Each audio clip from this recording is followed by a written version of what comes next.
오늘 아침 꼭 알아야 할 소식 3가지. 하나, 미국과 이스라엘의 전쟁 목표가 다르다는 게 공식 확인됐습니다.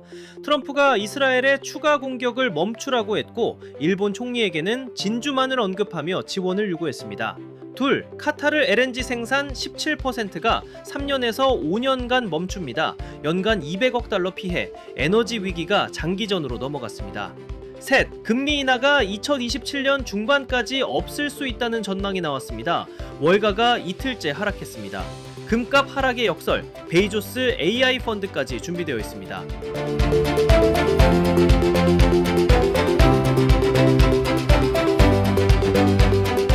3월 20일 금요일입니다. 시장에 영향을 줄 수 있는 뉴스의 맥락을 쉽게 정리해드리는 마켓백 브리핑 시작합니다. 자, 오늘의 첫 번째 소식입니다. 이란 전쟁이 곧 4주차에 접어드는데요. 함께 전쟁을 시작한 미국과 이스라엘 사이에 균열이 표면 위로 올라왔습니다. 미국 국가정보국장 털시 게버드가 하원 청문회에서 미국과 이스라엘의 전쟁 목표가 다르다고 공식 확인했습니다. 어떻게 다르냐면요. 이스라엘은 이란 지도부를 무력화하는 데 초점을 맞추고 있습니다. 최고 지도자 하메네이부터 시작해서 핵심 인물을 제거하는 참수작전이 목표예요. 반면 트럼프 대통령의 목표는 이란의 탄도미사일 능력, 해군, 혁명수비대, 기뢰부설 능력을 파괴하는 것입니다. 지도부 제거가 아니라 군사 능력 무력화에 집중하고 있는 거죠. 미국 정보기관을 총괄하는 사람이 공개 청문회에서 이렇게 말한 건 상당히 이례적입니다. 이견이 가장 첨예한 게 뭐냐면요. 이스라엘의 사우스파스 가스전 공격입니다. 트럼프 대통령은 이스라엘과 사전 논의가 없었다고 주장하면서 추가 에너지 시설 공격을 하지 말라고 요구했고, 이스라엘도 동의했다고 밝혔습니다. 배경을 보면 이스라엘이 3월 8일 이란 석유 저장 시설을 공습했을 때도 트럼프 행정부에서 불만이 상당했다고 합니다. 사전 통보를 받았지만 예상보다 대대적으로 공격이 이뤄지면서 유가 상승이라는 부메랑으로 돌아올 수 있다고 우려한 거예요. 핵심은 이겁니다. 트럼프 대통령은 유가 상승의 부정적 여파를 관리하면서 전쟁의 장기화를 막고 싶어 합니다. 국내 지지율도 낮거든요. 하지만 네타냐후 이스라엘 총리는 높은 여론 지지를 등에 업고 장기전도 불사하겠다는 태세입니다. 한편 트럼프 대통령은 다카이치 사나의 일본 총리를 백악관에서 만나 호르무즈 해협 지뢰 제거와 유조선 호위에 대한 지원을 요청했습니다. 이 자리에서 논란이 된 발언이 나왔는데요. 왜 동맹에게 사전 통보 없이 전쟁을 시작했냐는 질문에 트럼프 대통령이 우리는 기습을 원했다. 기습에 대해 일본보다 더 잘하는 나라가 있나? 왜 진주만 공격을 나에게 알려주지 않았나? 라고 한 겁니다. 로이터에 따르면 다카이치 총리의 눈이 커지고 미소가 사라졌다고 합니다. 다카이치 총리는 일본 헌법 범위 내에서 가능한 지원을 설명했다고만 밝혔고, 구체적으로 무엇을 약속했는지는 공개하지 않았습니다. 시장에 왜 중요하냐면 미국과 이스라엘의 이견이 깊어지면 전쟁 종료 시점이 예측하기 더 어려워집니다. 그리고 동맹국들의 지원이 미지근하면 호르무즈 해협 정상화도 늦어집니다. 이 괴리가 유가 변동성을 더 키울 수 있습니다. 두 번째 소식입니다. 어제 전해드린 카타르 라스라판 공격, 그 피해 규모가 구체적으로 나왔습니다. 카타르 에너지시 이 오사드 알카비가 직접 밝혔습니다.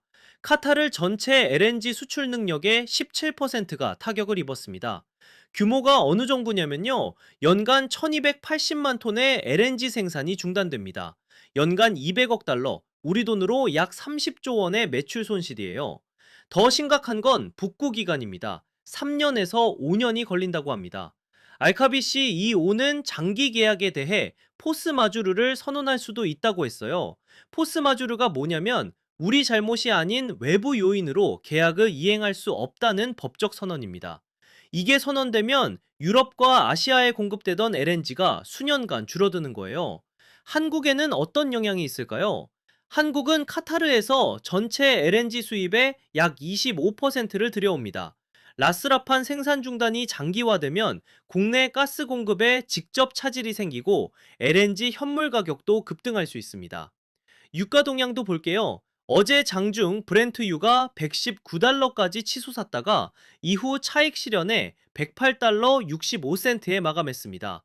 하루 안에 10달러 넘게 변동한 거예요. 브렌트유와 WTI의 가격 차이도 배럴당 12달러까지 벌어졌는데 2015년 이후 최대치입니다. 국제시장 공급 차질이 특히 심하다는 신호예요. 세 번째 소식입니다.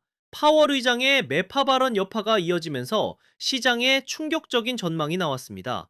금리 선물 시장에서 금리 인하가 2027년 중반까지 없을 수 있다는 전망이 나왔습니다. 올해 한 번은 내릴 줄 알았는데 내년까지도 어렵다는 거예요. 유가 급등이 인플레이션을 밀어올리면서 연준이 금리를 내릴 명분이 사라진 겁니다. 미국뿐만이 아닙니다. 영란은행과 유럽중앙은행도 어제 금리를 동결하면서 중동 상황의 불확실성을 지적했어요. G7 중앙은행이 24시간 안에 전부 회의를 한 건 이례적인 일입니다. 월가는 이틀째 내렸고요. 마이크론이 3.8% 빠졌는데 깜짝 실적을 발표했지만 설비 투자 확대 계획에 투자자들이 부담을 느낀 거예요.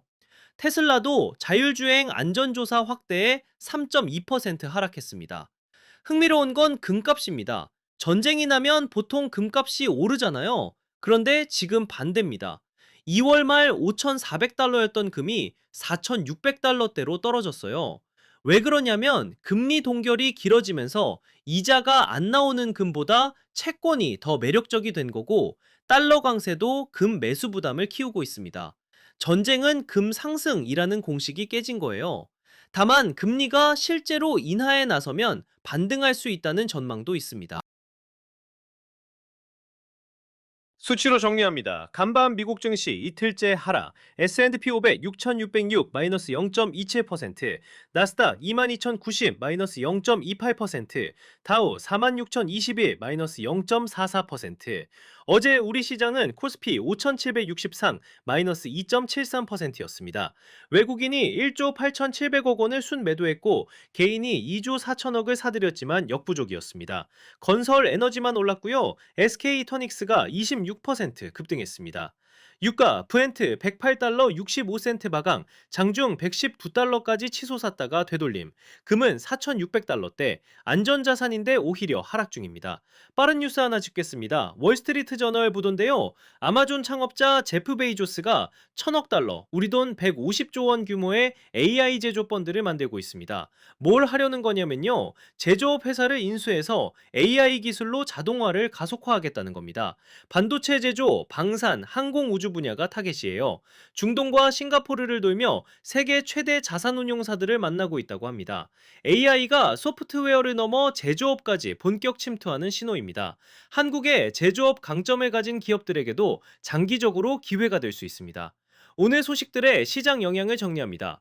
전쟁을 미 이스라엘 이견이 공식화되면서 종전 시점이 더 불투명해졌습니다. 유가 변동성이 당분간 이어질 겁니다. 에너지는 장기 위험으로 격상입니다. 카타르 LNG 17% 손실이 3년에서 5년, 구조적 공급 부족입니다. 금리는 더 부정적입니다. 인하 기대가 2027년으로 밀리면서 성장주의 부담이 커집니다. 금은 전쟁은 상승 공식이 깨졌습니다. 금리 동결 장기화가 안전자산 논리를 눌렀습니다. 오늘 장에서 체크할 세 가지입니다. 첫째, 주말 리스크 경계입니다. 금요일이라 주말 동안 중동 상황 악화 가능성에 대비한 매도가 나올 수 있습니다. 둘째, 외국인 매도세 지속 여부입니다. 어제 1조 8천억 원 순매도, 오늘도 이어지면 하방 압력이 커집니다. 셋째, 에너지 건설 업종 차별화입니다. 전쟁 장기화 수혜주가 시장과 반대로 움직이고 있습니다. 자, 여기서 한 걸음 더 무거운 뉴스가 계속됐으니 오늘은 좀 밝은 이야기로 마무리할게요. 니케이 보도에 따르면 한국의 혼인 건수가 2025년에 전년 대비 8.1% 증가해 24만 건을 기록했습니다. 3년 연속 증가입니다. 10년 넘게 줄어들다가 반등한 건데요. 결혼해야 한다는 인식이 미혼 남녀 사이에서 눈에 띄게 높아졌다고 합니다. 여성이 남성보다 나이가 많은 초혼 비율이 처음으로 20%를 넘었다는 것도 흥미로운 변화입니다. 초저출산 국가인 한국에서 혼인 증가는 출산율 반등의 선행지표가 될 수 있어서 장기적으로 내수 소비 관련 산업의 긍정적 신호입니다. 본 영상은 뉴스와 공개된 정보를 바탕으로 한 개인적 의견이며 투자자문업 또는 유사투자자문업에 해당하지 않습니다. 특정 종목에 대한 매수, 매도, 보유 추천이 아니며 영상에서 언급된 정보의 정확성을 보장하지 않습니다. 모든 투자 판단과 그에 따른 손실을 포함한 책임은 전적으로 시청자 본인에게 있습니다. 오늘도 마켓백 브리핑과 함께 시장의 배경을 읽어봤습니다. 매일 아침장 시작 전에 찾아뵐게요. 구독과 좋아요 부탁드립니다.